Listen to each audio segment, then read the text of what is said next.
Om Swastiastu. Perkenalkan, nama saya Zalmah Ripuspawadani, nomor absen 36 dari kelas XDPIB 2. Hari ini saya akan menjelaskan salah satu organisasi pergerakan nasional, yaitu Sarekat Islam. Sarekat Islam atau SI, atau yang sebelumnya bernama Sarekat Dagang Islam, merupakan salah satu organisasi yang pertama kali lahir di Indonesia. Organisasi ini telah memiliki cukup banyak massa dan mengalami perkembangan yang sangat pesat semasa masih berlangsung. Sarekat Dagang Islam didirikan oleh seorang tokoh besar, Haji Saman Hudi, tahun 1911. Nah, latar belakang didirikannya SDI oleh Haji Saman Hudi di Solo adalah karena adanya keinginan untuk memajukan kepentingan ekonomi para pedagang Islam di Indonesia. Sebab pada saat itu para pedagang keturunan Tionghoa telah lebih dulu maju usahanya dibandingkan milik pribumi. Sehingga para pedagang Tionghoa memiliki status yang lebih tinggi dari penduduk Hindia Belanda lainnya. Di bawah pimpinan Haji Saman Hudi, SDI berkembang pesat dan menjadi organisasi paling berpengaruh pada waktu itu.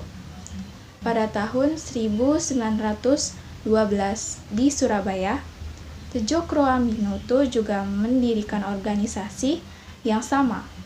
Tejo Kroaminoto masuk ke organisasi Sarekat Islam bersama dengan Hasan Ali Suharti. Tejo Kroaminoto kemudian diberikan kepercayaan menjadi pemimpin baru dari Sarekat Dagang Islam. Ia pun mengubah nama organisasi tersebut menjadi Sarekat Islam.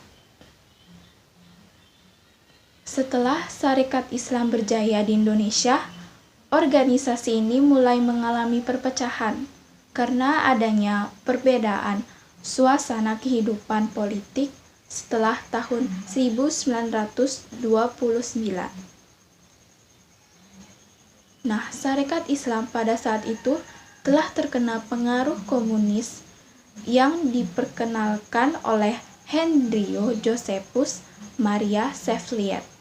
Shevliet bersama Adolf Baars mendirikan ISDF di Semarang. Tujuan dari ISDF sendiri yaitu untuk menyebarkan paham Marxis. Namun, anggota ISDF tidak memiliki hubungan dekat dengan rakyat, sehingga mereka pun berniat untuk mencoba memasuki Sarekat Islam di Semarang yang dipimpin oleh Semaun. Semaun sendiri tidak menyetujui jika Sarekat Islam harus mengirimkan wakilnya ke dalam Volksraad atau Dewan Perwakilan Rakyat pada waktu itu. Perlahan-lahan pengaruh Semaun pun semakin besar dalam Sarekat Islam yang kemudian menimbulkan perpecahan. Nah, perpecahan pada Sarekat Islam ini terbagi menjadi dua, yaitu SI Merah dan juga SI Putih. Nah, misalkan saya hidup pada masa perjuangan pergerakan, saya akan melakukan perjuangan secara radikal. Karena perjuangan secara radikal adalah perjuangan yang tidak kerjasama dengan pemerintahan Hindia Belanda.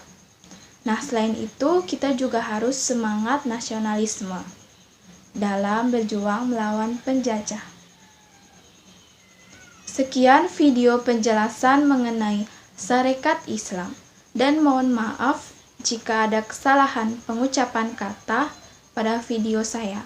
Saya tutup dengan Om Santi Santi Santi Om.